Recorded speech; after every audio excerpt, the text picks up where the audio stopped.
আমার নাম মোহাম্মদ বশিরউদ্দিন,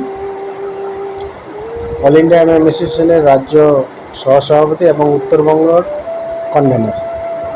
আপনারা নিশ্চয়ই জানেন যে সারা ভারতবর্ষে একটা ভয়াবহ পরিস্থিতি তৈরি হয়েছে। এই ভয়াবহ পরিস্থিতি তৈরি হয়েছে ওয়াকফ বিলের বিরুদ্ধে।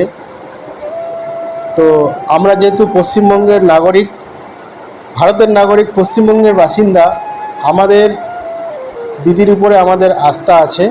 তাই আগামী 16 তারিখে আমাদের নেতাজি ইনডোর স্টেডিয়ামে সকল ইমাম, মুয়াজ্জিন এবং বুদ্ধিজীবী এবং শিক্ষকদেরকে দিদি ডেকেছেন আমাদের মাননীয় ফিরহাদ হাকিম মহাশয়ের নেতৃত্বে।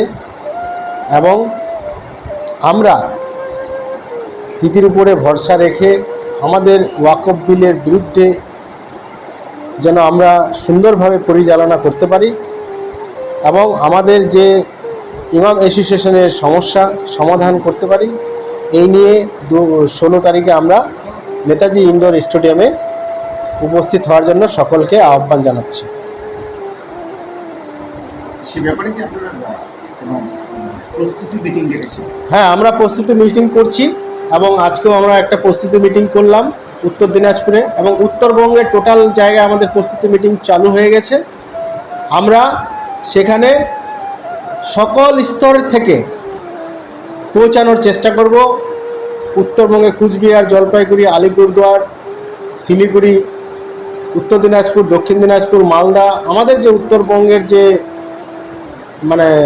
জায়গাগুলো আছে সেই সব জায়গা থেকে আমরা ওখানে দলে দলে যোগদান করব। এই আইনে কি বিষয় নিয়ে আপনারা এত আশঙ্কা করছেন? দেখুন, আপনারা নিশ্চয়ই জানেন যে সংবিধানে দেশ চলছে, সংবিধানে দেশ চলছে। এই সংবিধানের মধ্যে নানান ধর্মের প্রত্যেকটা ধারা উল্লেখ করা আছে। আমাদের তার মধ্যে ওয়াকফ যে আছে, ওয়াকফ সম্পত্তির যে একটা ধারা আছে, সেই ধারাগুলি তারা চেঞ্জ করে এখানে নতুন করে একটা বিল পাস করেছে। আমরা একটা জিনিস বুঝতে পারছি না যে ভারতবর্ষের নাগরিক হয়ে ভারতবর্ষের নাগরিকের উপরে অত্যাচার করছে, সেটা আমরা মেনে নিতে পারছি না। কারণ আমরা ভারতের নাগরিক। আজকে যে সরকার, কেন্দ্র সরকার যে বিলগুলো নিয়ে আসছে সম্পূর্ণ মুসলিম বিরোধী বিল। কারণ ওয়াকফ সম্পত্তি আমাদের মুসলিমদের জন্য। সেই সম্পত্তিতে যদি বাইরের লোক এসে সেটাকে হস্তক্ষেপ করতে চায়, তাহলে তারা সেই জায়গাগুলোতে সঠিকভাবে যদি কাজ না করতে পারে, তাহলে সেই ওয়াকফ সম্পত্তিটা তো সঠিকভাবে পরিচালনা হবে না। তার জন্য আমরা চাইব যে ওয়াকফ বিলটা বাতিল করে আমাদের ওয়াকফ সম্পত্তি মুসলিমদের দ্বারা যে পরিচালনা হয়েছিল, মুসলিমদের দ্বারা যারা দান করেছে ওয়াকফ সম্পত্তি, মুসলিমরাই সেটাকে বিভিন্ন ডেভেলপমেন্ট কাজে ব্যবহার করবে।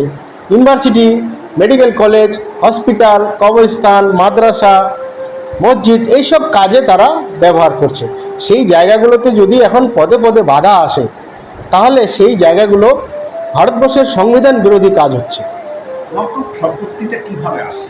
ওয়াকফ সম্পত্তিটা হচ্ছে আমাদের মুসলিম সমাজে যাদের জায়গা জমি তারা আল্লাহর নামে দান করে দেয়, সেই জায়গাগুলো গরিব মানুষরা সেই জায়গা ব্যবহার করে।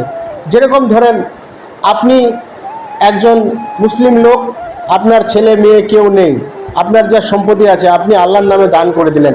সেই জায়গার যে সম্পত্তির যে ডেভেলপমেন্ট করবে, যে টাকাগুলো আসবে বা যেই জায়গাটাতে ডেভেলপমেন্ট কাজ হবে, সম্পূর্ণ মুসলমান সম্বন্ধিত ডেভেলপমেন্ট করার কাজের জন্য আসবে। যেরকম ধরেন মেডিকেল কলেজ অ্যাপ্লাই করলো, মসজিদ করলো, মাদ্রাসা করলো, ছেলে মেয়েদের হোস্টেল করলো, এই জায়গাগুলো তারা ওয়াকফ হিসাবে চালাবে। আর ওয়াকফটা তো কোনো মুসলিমরাই চালায় না, ওয়াকফ সরকার চালায়।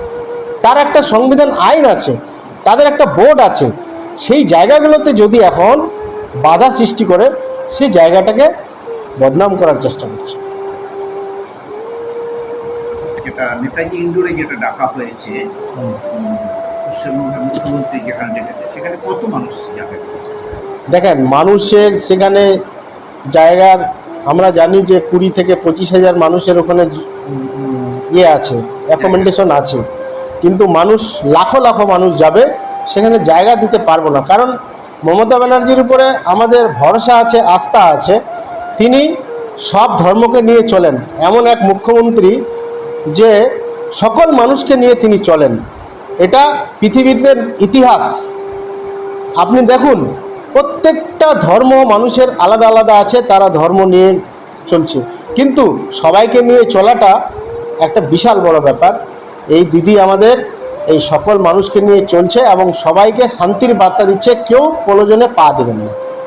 এবং পশ্চিমবঙ্গটা যেন শান্তি থাকে, শান্তিতে যেন মানুষ বসবাস করে, এটা সবাইকে বার্তা দিচ্ছে। এবং আমরা চাইবো যে আমরা দিদির কথা শোনার জন্য প্রত্যেকটা জেলা থেকে দলে দলে লোক ওখানে যাব। দিদি যেভাবে ডাইরেকশন দিবে এবং মাননীয় আমাদের মন্ত্রী ফিরহাদ হাকিম যেভাবে ডাইরেকশন দিবে, সেই ডাইরেকশনে পশ্চিমবঙ্গের মানুষকে চলতে ফিরতে